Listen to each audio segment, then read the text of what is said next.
Meus amigos do Futebol em Rede Entrevista, vocês sabem, lá no YouTube, no nosso canal, que tem o mesmo nome, Futebol em Rede Entrevista, temos mais de 110 personagens falando de futebol, gente que jogou, gente que joga, gente da imprensa, gente que faz bem para o esporte e faz bem para a gente. É um papo sempre muito amigável, muito nobre, e são convidados desse nível para você. Hoje, mais um grande convidado, a gente te agradece desde já a presença, meu caro Fábio Ceródio. Vou falar para você, gol a gente não toma hoje, não. A gente tem goleiro, hein? É verdade, mas você deu a relação de tudo que ele é. Ele é ex-jogador, goleiro, comentarista, aliás, fiz administração de empresa com gestão, fazendo pós-graduação em gestão esportiva. O cara é bom, viu? Pensa que é pouca coisa na hora. E tem títulos e mais títulos desde a base.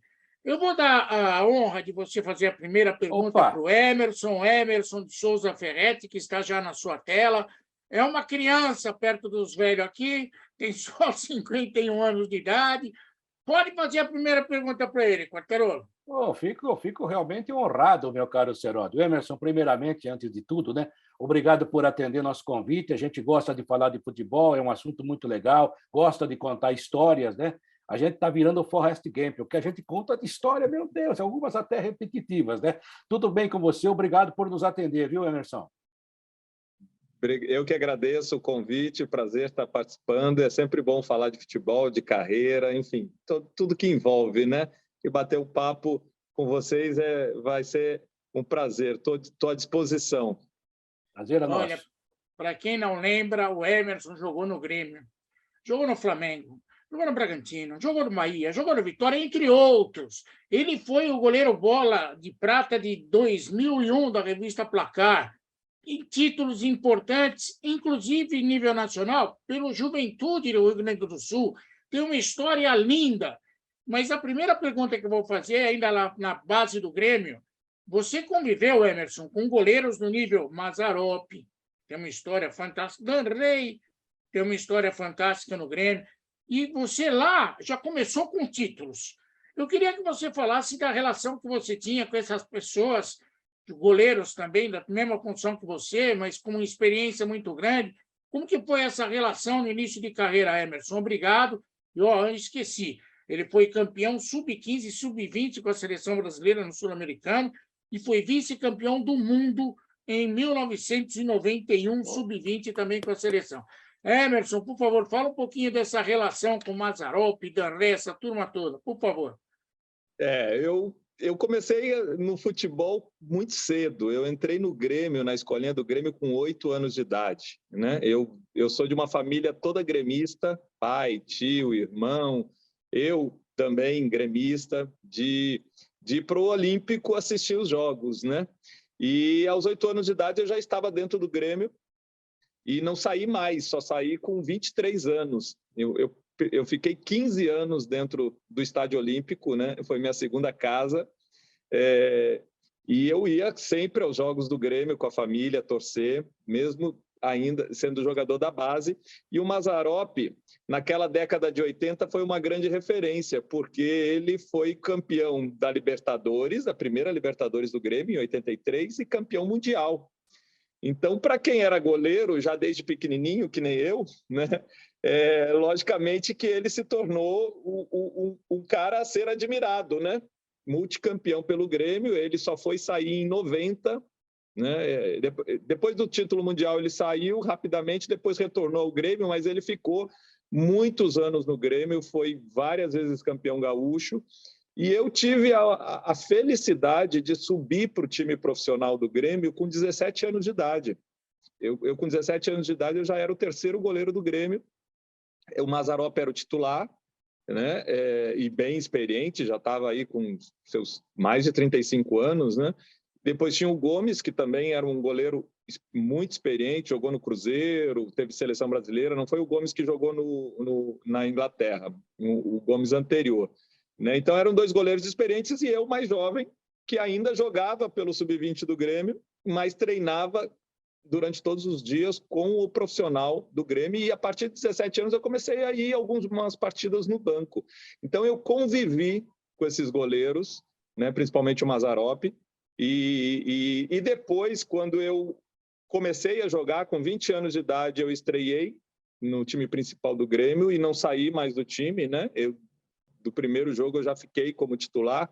O Mazzaropi depois veio a ser meu treinador de goleiros no Grêmio. Então, é um cara que eu tenho uma admiração muito grande pelo profissional que foi, pela competência, pela história no Grêmio e por tudo que me ajudou nesse período, né, como companheiro e depois como meu treinador.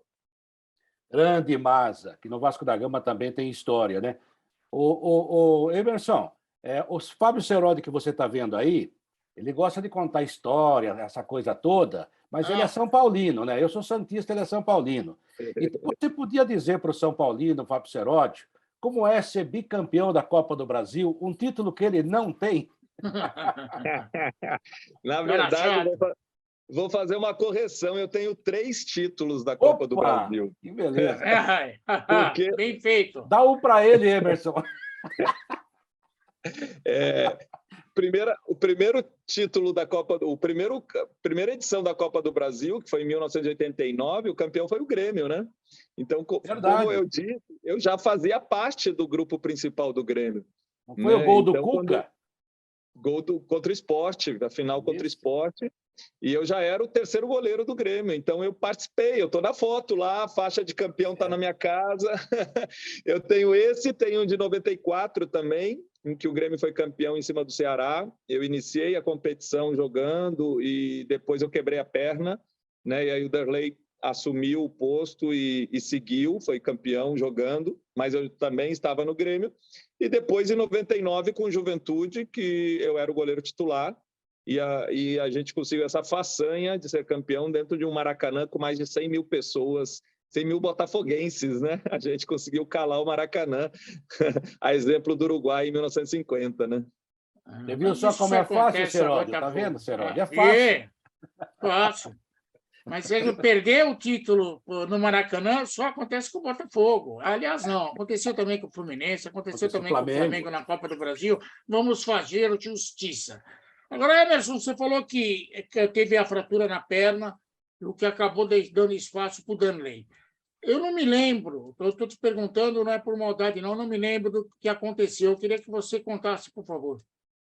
Bom, eu estreiei no Grêmio em 1991, né, e com 20 anos de idade, e eu acho que é interessante falar, até então o Grêmio nunca tinha formado nenhum goleiro na sua base, nenhum goleiro que tinha subido da sua divisão de base tinha ficado no time principal e se destacado, tinha virado titular do Grêmio, né? Eu fui o primeiro goleiro que o Grêmio fez em casa. A partir daí, não por minha causa, né, mas a partir daí a gente teve Derlei, Murilo, Cássio, Fernando Praz, Marcelo Groi e tantos outros. O Grêmio virou uma fábrica de goleiros, né? Eu fui o primeiro que estreou em 91, com 20 anos de idade. Eu joguei durante 1 ano e meio, né? Foi a época que o Grêmio tinha caído, inclusive, para a segunda divisão. Em 92, o Grêmio disputou a segunda divisão. Eu era o goleiro do Grêmio nessa época e por isso que não teve, talvez, tanta visibilidade assim. Mas no início de 93, num jogo amistoso de início de temporada, eu acabei fraturando a perna, né? E o que me deixou parado 1 ano, completamente parado.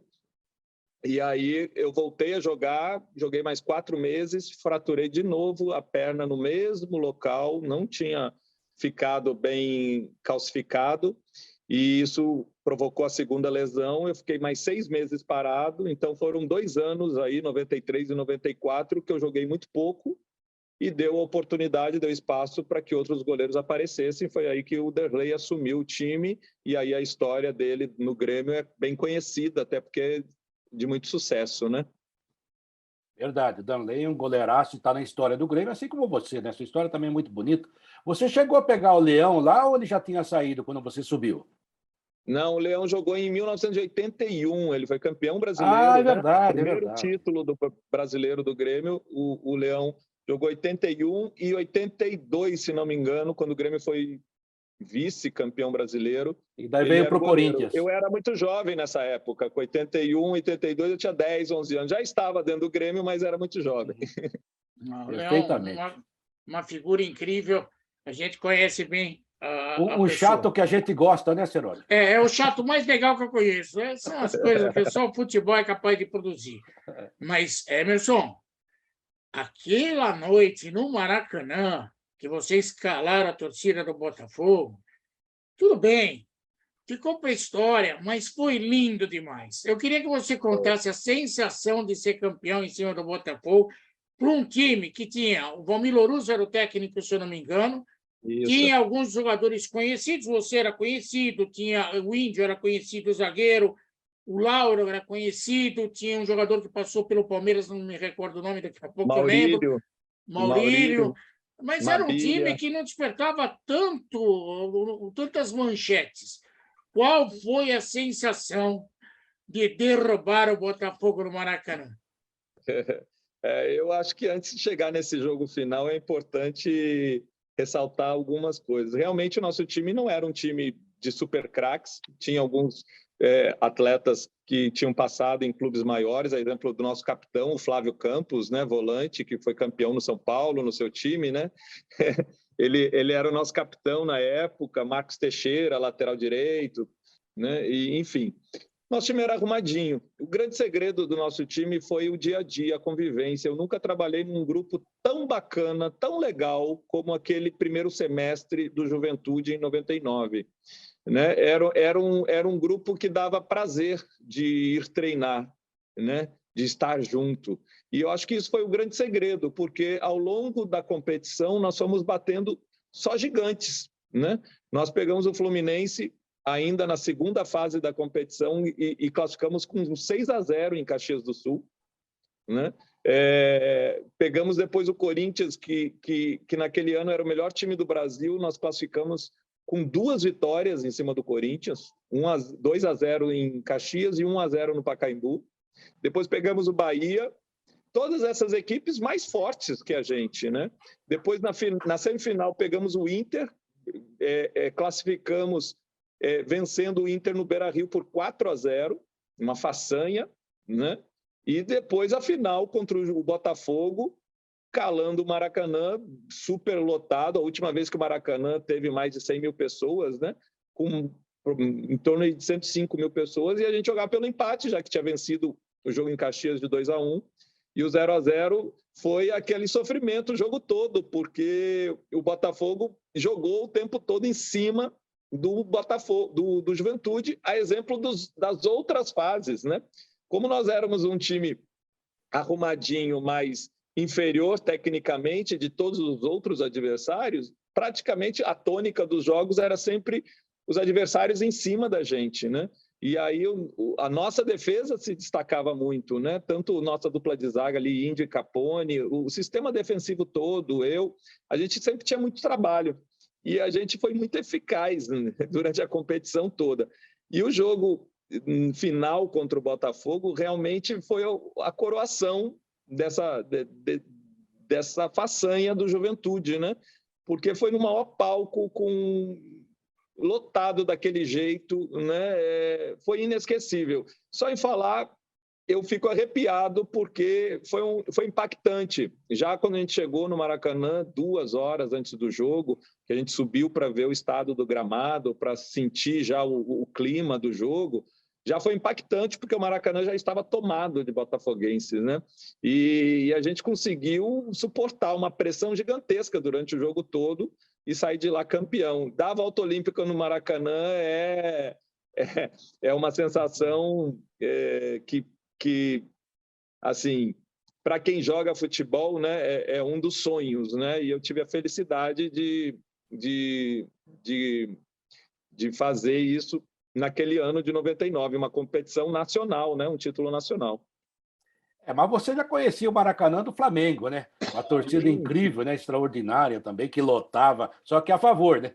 Contra é complicado. Já tinha jogado várias vezes no Maracanã, lógico, com o Flamengo, inclusive decidido uma Taça Guanabara em 95, no ano do centenário, né? Foi um ano que os holofotes todos estavam voltados para o Flamengo, principalmente pelo centenário do clube e pelo retorno de Romário, né? E, infelizmente, a gente não teve sucesso dentro de campo, Mas o único título daquele ano foi a Taça Guanabara, que eu era o goleiro titular, uma final contra o próprio Botafogo. Ganhamos de 3-2, mas naquela ocasião tinha 75 mil pessoas no Maracanã para a final, né? E eu já tinha jogado, como eu falei, já tinha jogado no Maracanã várias vezes, mas final de campeonato nacional com mais de 100 mil pessoas tinha sido a primeira. Eu já tinha participado 3 vezes de jogos com mais de 100 mil pessoas. Na final do Mundial, em 91, com a seleção brasileira, que foi Portugal e Brasil em Lisboa, né? A competição foi em Portugal, e a gente foi para a final com Portugal no antigo Estádio da Luz, e ali deu 128 mil pessoas, né? Foi impressionante. Né? E depois com o Flamengo mesmo, um Fla-Flu no Campeonato Carioca, e a final da Supercopa contra o Independiente também tiveram 100 mil pessoas. Mas nesses 3 jogos eu estava no banco de reservas. Né? Então eu não joguei. A final contra o Botafogo foi o único jogo efetivo que eu entrei em campo e joguei com mais de 100 mil pessoas. Cara, parabéns, você tem uma história linda. Ó, eu E sou essa obrigado. final que ele falou, Seródio, essa final do Mundial, se eu não estou enganado, teve um gol do Paulo Nunes. Era uma nova geração de Portugal muito forte, que depois todo mundo fez sucesso, né? Era realmente um time forte. A melhor geração de Portugal, da história de Portugal. O que eu falo é que o Cristiano Ronaldo não deu certo. Não é que não deu certo demais. Mas imagine ele jogando naquele time, daí ele veio depois daquela geração. Agora, teve um gol do Paulo Nunes mal anulado, não teve? Foram 2 gols do Brasil, no primeiro tempo, que foram anulados. E eu acho que um deles mal anulado, né? Mas acabou 0-0, tempo normal, prorrogação, fomos para os pênaltis, né? E a gente perdeu a final nos pênaltis para Portugal. Agora, Emerson, você na passagem que teve pelo Flamengo conviveu por um momento de instabilidade, de agitação. Até porque Romário era o rei do Rio, ou não era o rei do Rio, voltou aquele zoe todo em cima do Romário. Tinha o Sávio, que era um cara que estava aparecendo, uma grande promessa do Flamengo. O técnico era o meu amigo papai Joel. Mas eu queria que você falasse... O Joel não foi em 95, o Joel foi em 96, que 96. A gente foi campeão carioca, foi no ano seguinte. Isso, começou, desculpa. 95 foi o Luxemburgo, e aí a gente perdeu o título carioca para o Fluminense com um gol de barriga do Renato. Barriga do Renato, Eu queria que você falasse da relação no Flamengo. Primeiro, você com o Fechou, Luxemburgo, e, lógico, a relação do Romário naquele momento de tanta turbulência no Flamengo, Emerson, por favor. O Flamengo montou uma seleção brasileira, né? Só tinha craque naquele elenco, e talvez isso tenha prejudicado um pouco, né? Porque o dia a dia era um pouco complicado, né? E dentro de campo a gente não conseguiu fazer com que toda essa qualidade dos atletas se transformasse num grupo, né, e que pudesse ser superior aos adversários. A gente não teve bons resultados dentro de campo, né? E assim, para mim foi um aprendizado gigantesco, né, fazer parte do Flamengo nessa época, principalmente conviver com tanta gente boa e com história no futebol brasileiro, ser treinado pelo Luxemburgo, que na época era o treinador, né, que estava em ascensão, já campeão brasileiro, né, e ser companheiro do Romário, que tinha sido tetracampeão mundial, melhor jogador da Copa do Mundo, melhor jogador do mundo, né? Isso tudo foi um grande aprendizado, e eu fico muito feliz de ter participado de tudo isso. Só que, infelizmente, as coisas não deram certo dentro de campo, né? Por mais que tivesse treinador bom, jogadores bons, a coisa não andou a ponto de a gente só ter como título, né, a Taça Guanabara. Tivemos até, durante o Campeonato Brasileiro, aquele famoso ataque dos sonhos, né, com Edmundo, Romário e Sávio, e a gente não teve sucesso na competição, infelizmente. Mas era ruim o relacionamento? Às vezes sim, né? Às vezes tínhamos problemas, como em todos os clubes, né? Eu joguei em muitos elencos, em muitos grupos. É normal ter desavenças, às vezes até brigas, né, entre os jogadores, né? Naquele ano não foi diferente. Tiveram algumas desavenças, né? E que eu acho que isso atrapalhou um pouco né, o desempenho dentro de campo, né, porque não basta ter só qualidade, e isso o grupo tinha, mas precisa ter também união, precisa um ajudar o outro, e eu acho que faltou um pouquinho isso, né, para que o Flamengo tivesse resultados melhores. Com certeza. Às vezes, quando a vaidade supera a qualidade, não adianta nada, né? E não é só o Flamengo, não. Há várias histórias do futebol mundial. Você mesmo acabou de contar uma do Juventude, que era um time que não tinha, vamos dizer assim, tanta qualidade técnica, mas era um time coletivamente muito, muito forte. Então, você tem que levar... Exatamente. Pode falar. Eu ia dizer, são dois extremos, né? Sim. O Flamengo, o Flamengo com uma qualidade gigantesca, mas não tinha um grupo unido, e o Juventude limitado tecnicamente, mas tinha um ambiente maravilhoso. O Juventude chegou a um título nacional e o Flamengo praticamente quase foi rebaixado no Campeonato Brasileiro, né? Então, para você ver como é importante. Lógico que a qualidade técnica mas a gestão de pessoas, né? A gestão do grupo de atletas é muito importante, justamente porque é um meio que existe muita vaidade, né? No meio do futebol, num grupo de jogadores, existe muita vaidade, é um meio que tem muito dinheiro, né, envolvido, muitos interesses por trás, a vaidade de visibilidade, de uma série de coisas, né? Então, gerir isso não é fácil, não é fácil. É verdade, você tem toda a razão. Eu lembro do Corinthians, que foi de 84, 85, contratou De Leon, contratou Dunga, contratou Serginho Chulapa, que era o grande centroavante aqui em São Paulo, e não andou. E quando era um time mais modesto, assim, em termos técnicos, ele andava melhor. Faz parte, nós seres humanos, às vezes somos difíceis realmente. Sabe o que eu queria perguntar para você, já que você já conviveu com o Romário várias vezes, treinando no dia a dia, e você conhece melhor a situação que eu. Eu acompanhei o Romário mais em seleção brasileira, entrevistando em alguns jogos aqui em São Paulo. Gênio, não dá nem para discutir, gênio. Agora, ele realmente não treinava, o Emerson? Ele tinha gênio, né? Você falou tudo. Dentro de campo, um dos maiores que eu vi e trabalhei, né? Realmente fora de série. Mas ele tinha, assim, primeiro ele tinha uma abertura muito grande lá no Flamengo, né? O Flamengo fez um investimento muito alto, enfim, representava muita coisa o Romário. Então ele tinha certos benefícios, regalias, né, que nem todos os atletas tinham, né? Então, eventualmente, quando ele não queria ou não podia ou tinha algum outro compromisso, né, para treinar, acabava não treinando, mas isso era um acordo já feito entre ele e a diretoria do Flamengo, né? Mas uma ou outra situação acontecia, sim. A verdade é a seguinte, viu, Seródio? Na época do Washington Rodrigues, acho que você pegou o Washington Rodrigues lá como técnico ou não? Sim. Durante o Brasileiro de 95. Isso. Aí o Apolinho, né, era um cara muito engraçado. Eu acho que nunca foi um grande treinador, mas acontece isso no futebol. Mas um né? excelente jornalista. Nossa, isso é extraordinário. E o João Saldanha era um grande jornalista e foi um razoável técnico, né? Porque a gente gosta de falar de futebol de fora. Eu nunca perdi um jogo, viu, Emerson? Eu comento um monte de jogo, eu nunca perdi nenhum. Eu também nunca defendi pênalti também, viu? Também não. Aí a gente critica vocês, né? Mas tudo bem. O Apolinho deu uma entrevista uma vez que eu morri de rir, duas coisas que ele falou. Ele falou assim, nós jogamos um feijãozinho com arroz, né? Arroz, feijão e ovo frito. O ovo frito não veio hoje porque ele pediu folga no treino, era o Romário, claro.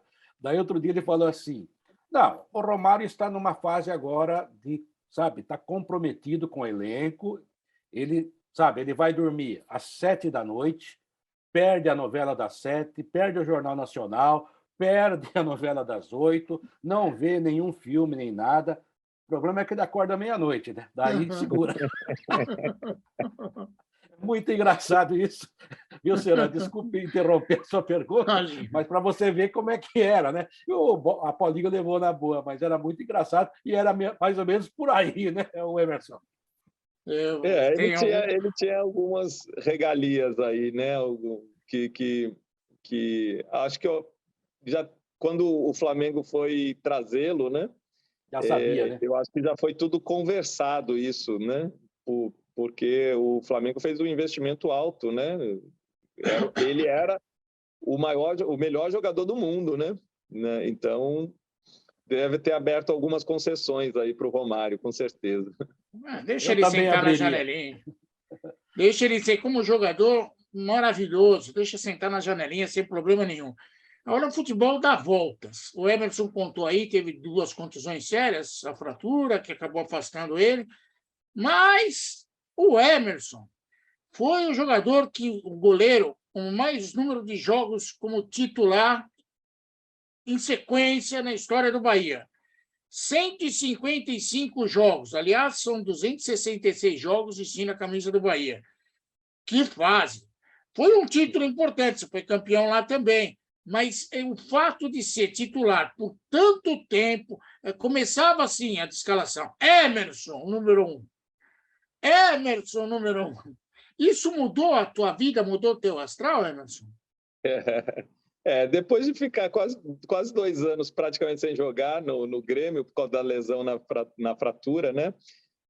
Eu sempre fui um atleta que era muito difícil me tirar de campo, né? Lesão era muito difícil me tirar de campo. Para vocês terem uma noção, quando eu estava no Juventude, eu joguei o primeiro semestre todo e fui campeão da Copa do Brasil com o nariz quebrado.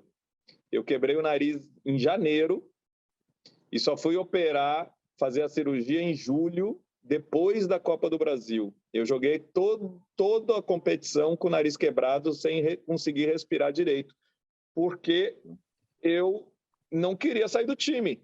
Se eu fosse fazer a cirurgia, eu teria que ficar 1 mês aí, pelo menos, parado, e isso daria oportunidade para que outro goleiro entrasse, começasse o ano como titular, e eu resolvi ir desse jeito mesmo, e eu acho que foi uma decisão acertada, porque culminou num título nacional, né? E no Bahia foi a mesma coisa. Eu joguei 155 partidas, foram mais de 2 anos. Eu acho que deve ser até um recorde nacional isso, né? Porque é muito difícil. Foram mais de 2 anos jogando todas as partidas do Bahia, sem sair, ou por lesão, ou por cartão, ou por deficiência técnica. Então, a torcida do Bahia nem sabia o nome do meu goleiro reserva, né? Do goleiro reserva, porque ele não jogava, né? E eu só quebrei essa sequência, só foi quebrada porque a diretoria do Bahia, no Campeonato Baiano de 2003, no Barradão, resolveu, em represália ao que o Vitória tinha feito no Bavi da Fonte Nova, que tinha colocado o time reserva, a diretoria do Bahia, em represália, colocou o time reserva no Bahia no jogo do Barradão. E aí eu não joguei. Senão a sequência teria sido maior, né? Então foi uma decisão da diretoria, né? Essa quebra de sequência minha aí, que inclusive está no museu do clube, né? O recém-inaugurado Museu do Bahia. Tem alguns objetos meus, a bola de prata que eu ganhei em 2001, né? Tem as luvas que eu fui campeão do Nordeste em 2001, que foi o primeiro título do Nordeste do Bahia, né? Então, tem alguns objetos e eles fazem um destaque bacana, né? Com essa sequência de jogos, que foi recorde no clube e, se for buscar, eu acho que recorde, inclusive, no futebol brasileiro também, né? Mas ele conseguiu outra façanha, ele jogou no Bahia e no Vitória. Tá certo que não é Grêmio Internacional, que a rivalidade é muito parecido, maior. Viu? É parecido, é igual. Mas você conseguiu jogar nos 2 grandes times da Bahia, no Bavi. Exatamente. Eu joguei 6 anos no Bahia, virei uma referência, virei ídolo, e quando eu acertei a minha saída do clube, o Vitória me procurou, né? E assim, eu já estava mais para o final da carreira, já estava também querendo ficar em Salvador, é uma cidade que eu amo e que eu já tinha escolhido para morar, moro aqui até hoje. Aí o Vitória me procurou com uma proposta boa, e aí eu só fiz mudar de clube. Foi assim, muita gente não entendeu, né? Muito torcedor do Bahia não entendeu, né, o porquê do Vitória, mas eu precisei seguir minha carreira, né? Tenho maior gratidão ao Vitória também, maior respeito ao clube, e precisei seguir minha carreira, e realmente era uma proposta interessante para eu seguir, e ainda aliava como minha questão pessoal, né, de não querer sair de Salvador, de seguir aqui. E aí foi onde eu joguei 1 ano e meio no Vitória, acabei encerrando, foi meu último clube, encerrando a carreira lá. Você hoje é comentarista de TV, de rádio em Salvador? Isso. Quando eu parei em 2007, a partir de 2008 eu comecei a trabalhar como comentarista. Até hoje sempre surgem convites e eu faço esse trabalho como comentarista.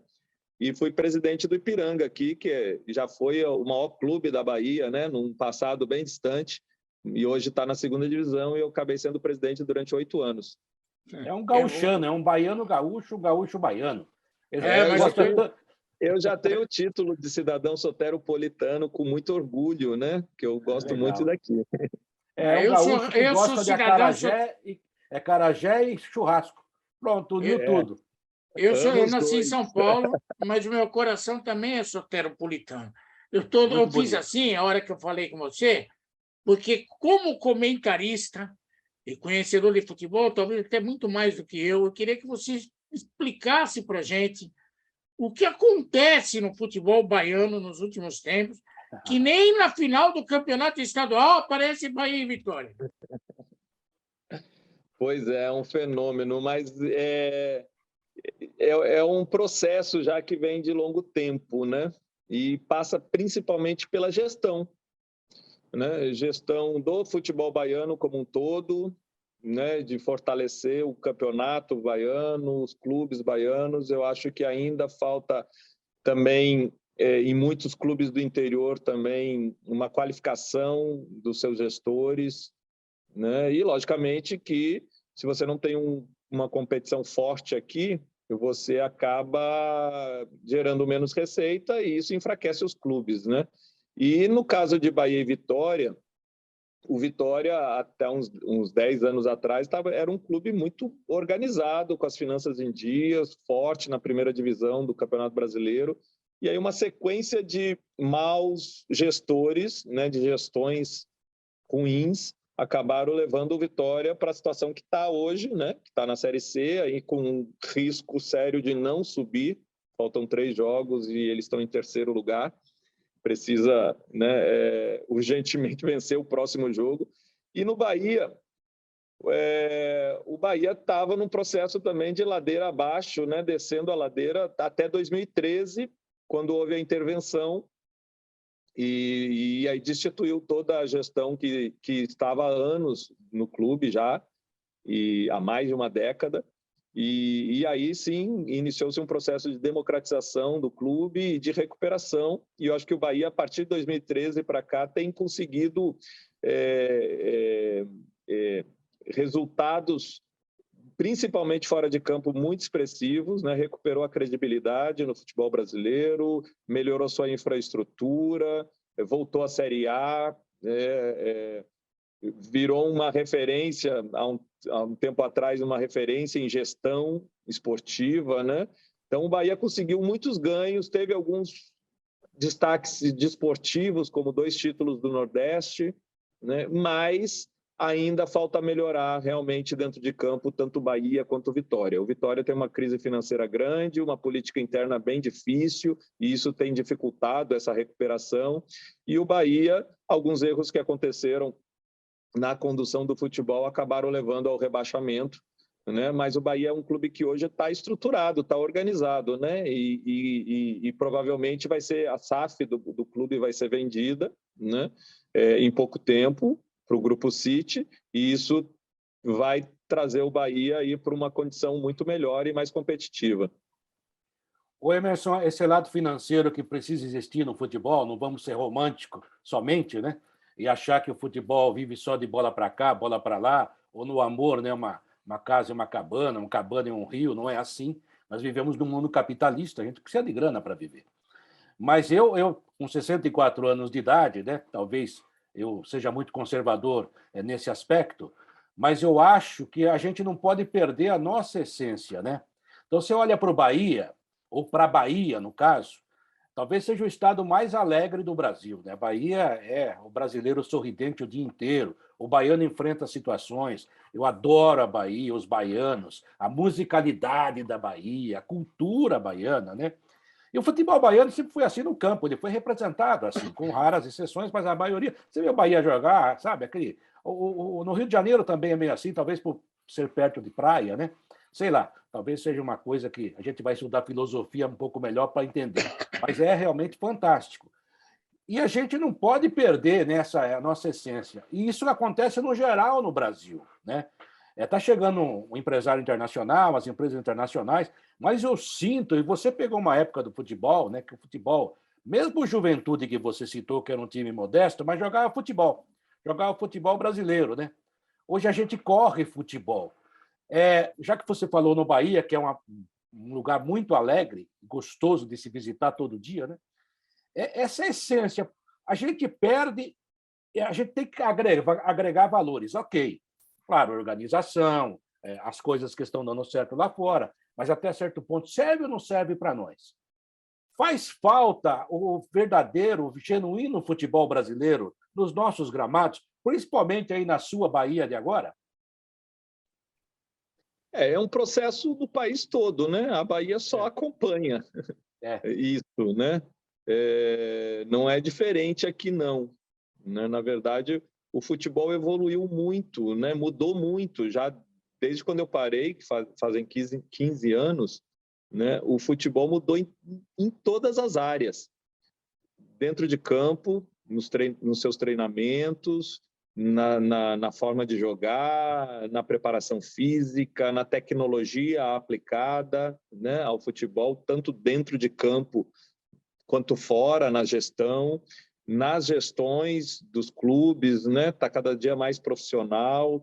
No aspecto de estrutura física, você vê os estádios todos foram modernizados para a Copa, enfim. O futebol evoluiu em vários aspectos, né? Eu entendo essa mudança também dentro de campo, da forma como o brasileiro joga, assim, eu entendo como um acompanhamento dessa evolução, né? E principalmente porque cada dia mais a gente acaba trazendo o que a Europa principalmente aplica e sempre é considerado modelo, referência, né? E a gente traz para cá. Isso fez com que a gente perdesse um pouco aquele futebol alegre, né? Muito técnico e alegre que se tinha. Talvez para muita gente que hoje comanda futebol, isso seja o futebol alegre, técnico, talvez seja até considerado improdutivo. E aí se dá muito mais ênfase a um futebol coletivo, a um futebol taticamente tentando buscar essa perfeição tática para que o todo sobreponha, né? Então, mudou-se a forma de se pensar o futebol brasileiro, de se trabalhar o futebol brasileiro, e eu acho que, assim, era lindo, deu resultado, mas querer que volte isso vai ser muito difícil. Eu não consigo ver, assim, voltar a ser um futebol do jeito que era, né? Mas os talentos vão continuar surgindo, sem dúvida nenhuma, né? Só que eles vão estar sempre sendo moldados para um futebol mais coletivo, com um futebol mais tático, né? Um futebol de resultados, né? Em que você precisa, às vezes, abrir mão de uma técnica em prol do coletivo. E aí eu não sei, os resultados de competições internacionais, né? Os resultados de nosso futebol em competições nacionais começaram também a diminuir, né? a escassear, e isso é um reflexo, né? É uma coisa que precisa ser pensada muito, mas eu acho muito difícil voltar ao que era antes, né? Quem viu, tem saudade, né? Porque era lindo mesmo, né? O futebol brasileiro era alegre, e agora é um futebol como se joga em qualquer outro lugar do mundo, na Europa principalmente. Não, eu sou um romântico, como o Quartarolo, então eu sinto falta do beijoca, vestir a camisa do Bahia. Nem falo da sutileza do Bobô, que conviveu comigo no Corinthians, no São Paulo, aqui, um cara maravilhoso. Mas muita coisa. Eu sou da época, Emerson, que o Barradão era lixão. Lá existia o lixo da cidade, lá, então chamavam de lixão. Sou da época que no Fazendão era matão. Uma vez eu fui conversar com o Evaristo de Macedo no Fazendão Ele só não se escondeu atrás dos matos, para não falar comigo, porque ali eu tinha mais mato do que fazenda propriamente dita. Agora, você é um cara inteligente, um cara que tem uma história legal. Como que você foi se meter a ser presidente de time?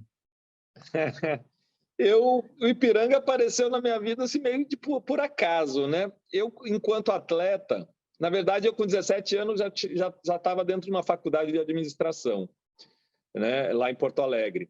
E aí, quando eu estreiei no Grêmio com 20 anos, eu tive que escolher e abandonei os estudos, até porque o futebol estava, né, assim, dando certo, né?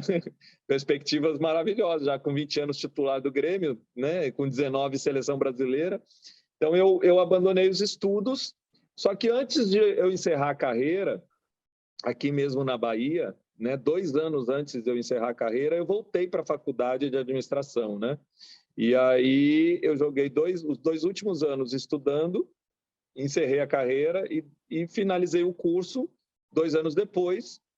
Exatamente quando eu finalizei, eu já trabalhava como comentarista e aí eu conheci o presidente do Ipiranga na época, que o Ipiranga estava passando uma situação muito difícil, praticamente fechando as portas, era um clube tradicional. Quando eu comecei a conhecer mais a história do clube, a sede do clube, que estava também deteriorada, enfim, eu vislumbrei potencial, né? Um potencial. E eu sempre, enquanto atleta, eu ficava muito mais ligado nas questões de gestão dos clubes do que propriamente nas questões técnicas. Eu nunca quis ser treinador, nunca quis ser treinador de goleiro ou preparador físico, mas eu ficava ligado no que acontecia nas gestões dos clubes, né? Então, quando eu me formei em administração e apareceu o Ipiranga, eu vi a oportunidade de colocar em prática o que eu tinha estava bem fresco, né? Que eu estava saindo de uma faculdade de administração, com todo o meu conhecimento de futebol como atleta, de poder ajudar o clube a não fechar as portas, né? E foi aí uma história de 8 anos, um aprendizado também gigantesco. Na verdade, foi uma reconstrução de uma marca importante aqui na Bahia, reconstrução de um espaço físico também, que foi a sede do clube, né? E ainda o clube está vivo, então por aí a gente já fica muito feliz, né? Porque ontem foi o aniversário de 116 anos do Ipiranga, para você ver, né?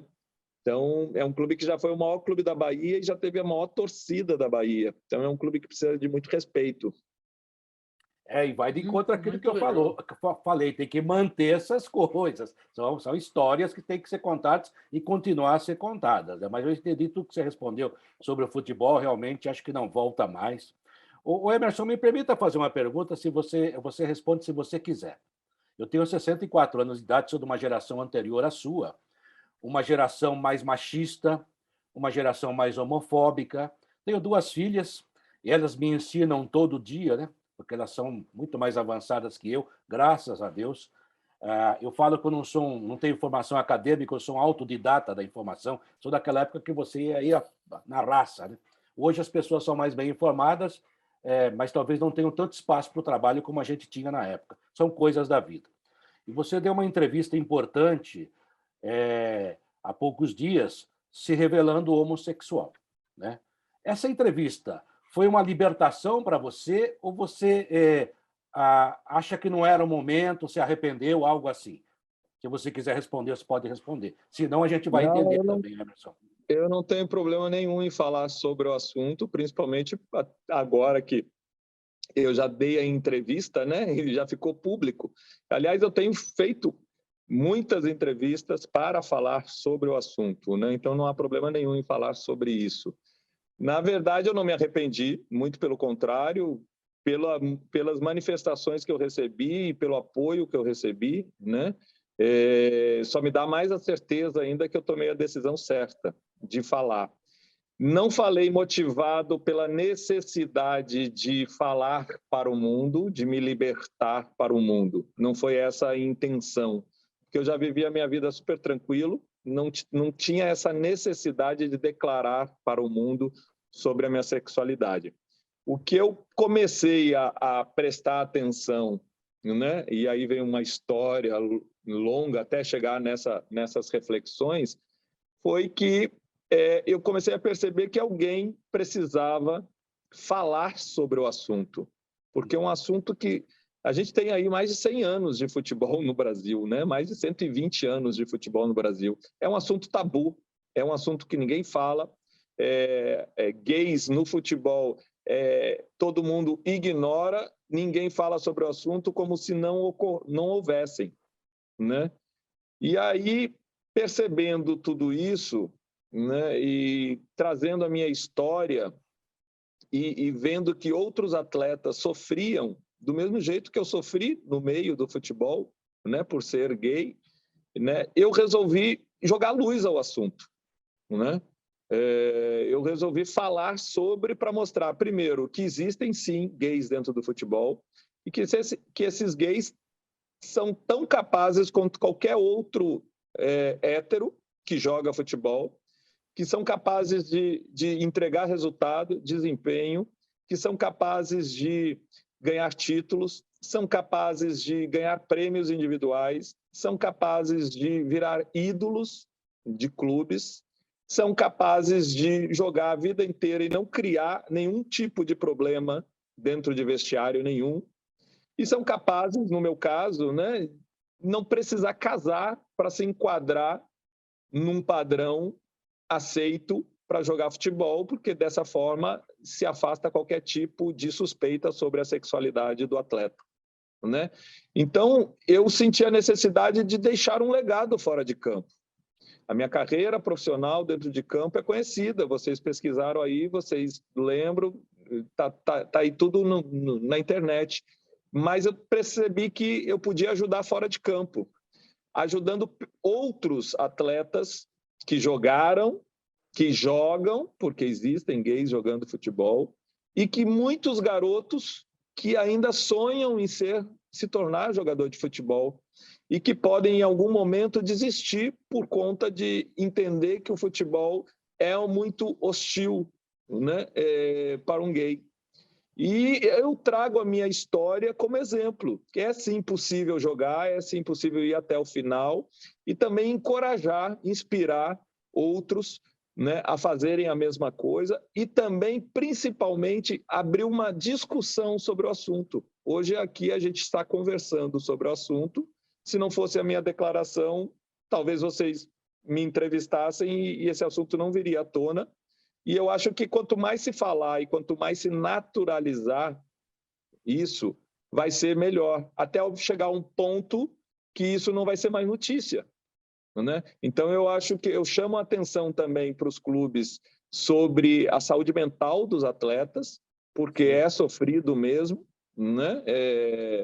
A gente precisa de apoio, e não só os gays que jogam futebol porque é um ambiente hostil. Os atletas, independente de ser gay ou não, eles são cobrados de desempenho 24 horas por dia, 7 dias na semana.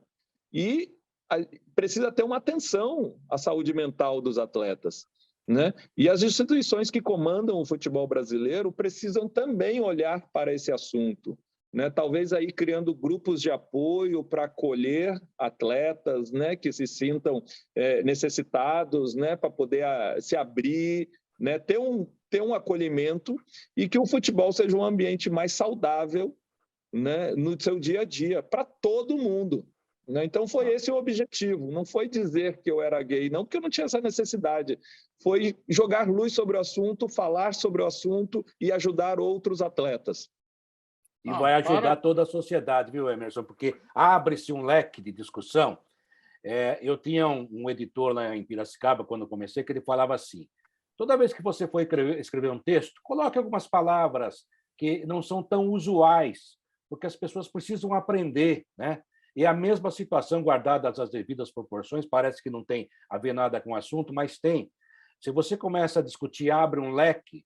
Você está falando de jogador de futebol porque você é um ex-jogador de futebol, porque você é comentarista de futebol. Se não fosse o futebol, eu não existiria como profissional, nem o Fábio Ceroli. Então, a gente deve ao futebol. Mas há vários segmentos, nas famílias todas, que vão ser iluminados por esse tipo de posição, por essa luz que você acendeu e que vários outros têm feito e que a gente tem que aprender, né? Porque eu já falei, eu sou de uma outra geração, então a gente tem que aprender, né? É aquela velha frase: Você tem que respeitar tudo que respira, sente frio, sente calor, sente fome, sente sede, inclusive as plantas. Né? Então, respeito é a melhor forma de amor. Se a gente chegar a isso um dia, puxa vida, aí eu vou ficar feliz. Emerson, Deixa ele falar. até Pode falar, Emerson. Você ia falar Não, alguma pode coisa, falar, Emerson? pode falar. Não, eu só ia completar, né? Está na hora do futebol evoluir nesse aspecto, né? Sim. Nós todos. Eu até ia tocar nesse assunto. Futebol é muito preconceituoso, machista. Eu convivi, pelo menos na minha carreira, 2 jogadores que eu sabia nitidamente que eram gays. E eles sofreram, assim, nossa, perseguições de todo tipo. Eu lembro de um, eu não vou citar nome porque é chato, o cara pode nem gostar que eu cite, mas uma vez, por causa de um aparelho dentário, os seus companheiros de grupo quase destroçaram o coitado do rapaz. E eu queria que você falasse um pouquinho da perseguição. Você se sentiu perseguido? Sim, sim, porque a fama começou a me acompanhar pelo fato de eu nunca apresentar namoradas, né? E nem casar. E isso gerava comentários, né? Eu era jovem, já um jogador famoso, né? Bonito, assediado, e não apresentava. Isso gerou comentários durante a minha carreira toda e a fama me perseguiu. E sempre teve brincadeiras, né? Brincadeiras entre aspas, né? Porque são brincadeiras maldosas, desrespeitosas. Ofensivas? Desrespeitosas, né? Sempre tiveram brincadeiras, né? E sempre de uma forma covarde, porque é sempre por trás, né? Sempre soltam lá atrás, né? No ônibus, alguém brinca, né? Com endereço, mas então era um dia a dia chato para poder, porque você convivia com pessoas que você sabia que ficavam falando por trás de você, né? E isso entristecia demais, né? Era difícil. Muitas vezes eu pensei em largar o futebol, né? Por conta disso. Só que eu acabava usando a arma que eu vislumbrei para sobreviver dentro do futebol, né? Porque eu não vou deixar o meu sonho de ser um jogador, eu não vou deixar a minha paixão de ser goleiro por conta de outros, né? E aí eu usava a minha qualidade, o meu desempenho para poder me impor como atleta e como pessoa dentro de um grupo, né? Então eu usava isso, procurava ser o melhor goleiro possível para ganhar espaço e respeito, já que eles não respeitavam por conta dessa fama, né, de gay que me perseguia, e existia um desrespeito muito grande.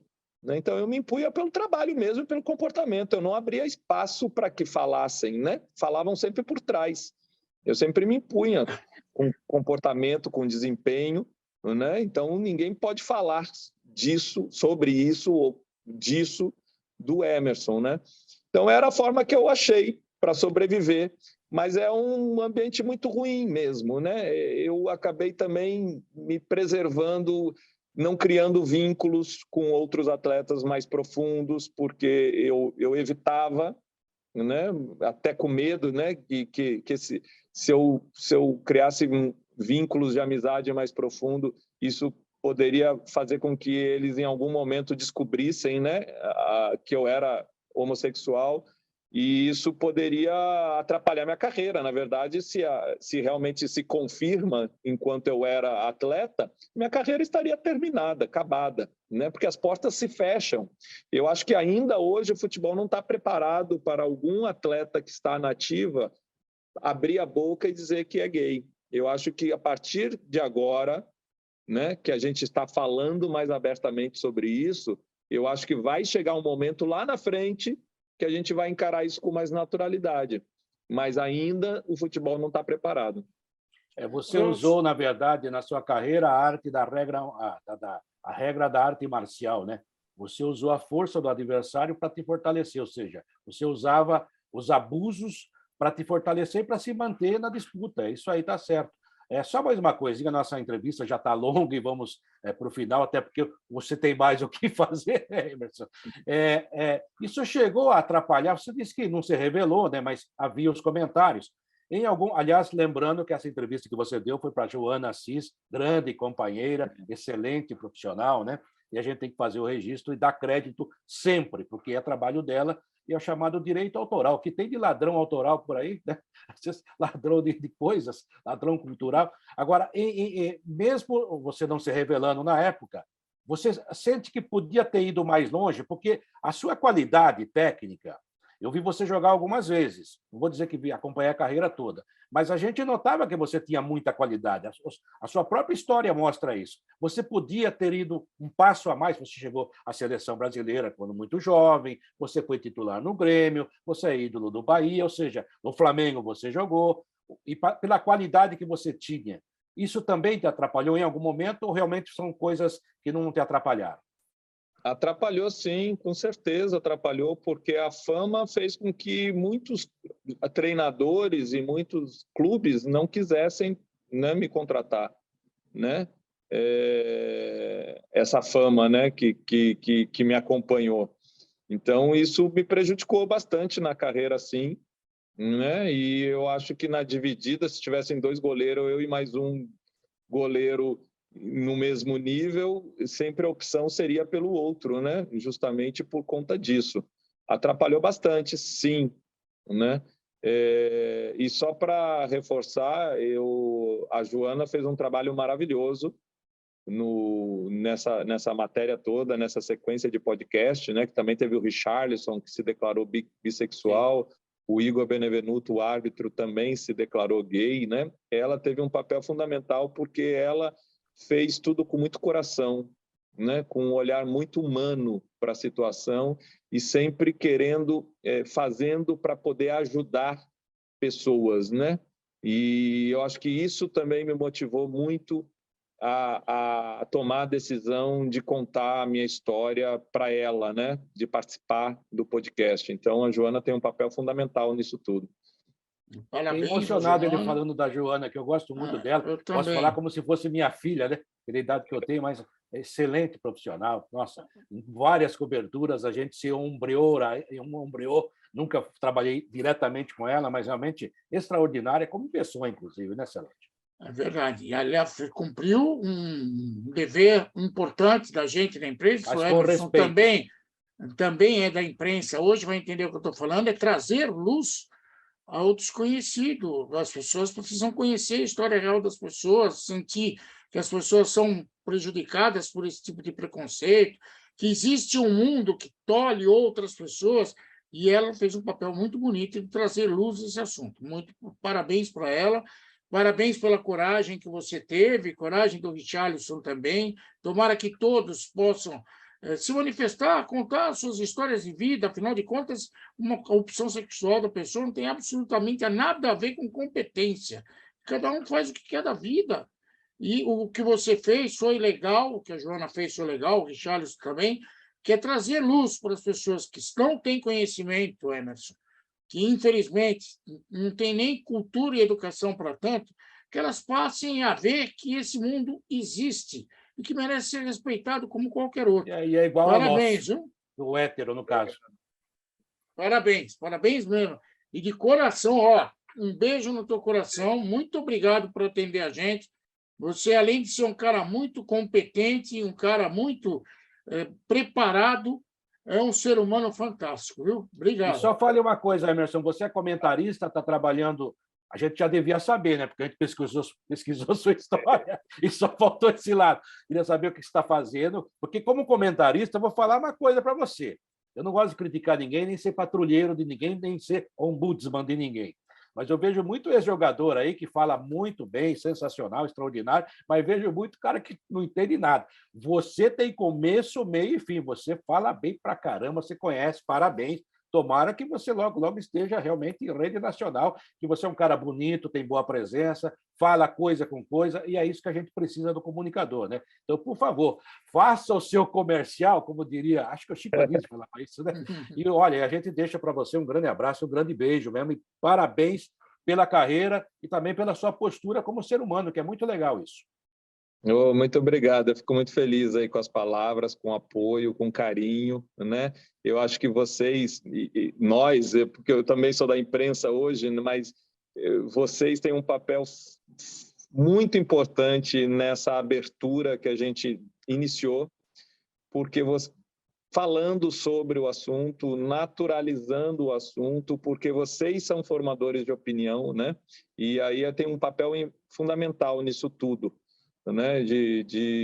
Para poder educar. Eu acho que passa pela educação. A gente falou em preconceito, a gente falou em desconhecimento e de ignorância, né? E a educação acaba resolvendo tudo isso, né? Então, cabe a nós, né, educar, né, as pessoas, educar as pessoas para que a gente possa ter menos preconceito, né? E não só contra homossexuais, mas, enfim, todas as outras vertentes, né, de preconceitos que a gente sabe que existe, né? Então, nós temos um papel muito importante aí nisso aí, falando sobre o assunto de uma forma madura e inteligente. E obrigado de coração. Obrigado. Mas parabéns também para vocês aí pela forma que conduziram e conduzem o programa, né? E eu, respondendo sua pergunta, eu já estou há 3 anos trabalhando aqui na SBT local, que transmite a Copa do Nordeste, então eu sou comentarista aqui da Copa do Nordeste, trabalho também no Campeonato Baiano, trabalhei para o aplicativo oficial do Bahia, né? Transmitindo as partidas do Bahia no Campeonato Baiano, e volta e meia em alguma rádio aqui de Salvador também faço os meus comentários, mas já trabalhei em vários veículos aqui, porque já são 14 anos como comentarista, né? Então é isso, e eu que agradeço o espaço, e, né, poder falar sobre a minha carreira, poder falar sobre o assunto também, né? E estou sempre à disposição de vocês. A gente que agradece, Emerson Ferretti, mais um grande personagem, juntamente aqui com o Fábio Cerotti, passando pelo Futebol em Rede Entrevista, um personagem humano, um grande profissional do futebol, um comentarista, agora está aqui do nosso lado. Se Deus quiser, logo, logo vai estar em rede nacional, porque o homem é bom, viu? O homem fala bem pra caramba. E a Bahia é uma festa todo dia, Bahia é um estado à parte do Brasil. A felicidade brasileira começa na Bahia. Gente, até a próxima. Obrigado ao Emerson Ferretti mais uma vez, a você, Fábio Cerotti, e a você que está nos vendo. Passa lá sempre no YouTube, sempre tem personagem novo para você. Um abraço. Valeu, obrigado.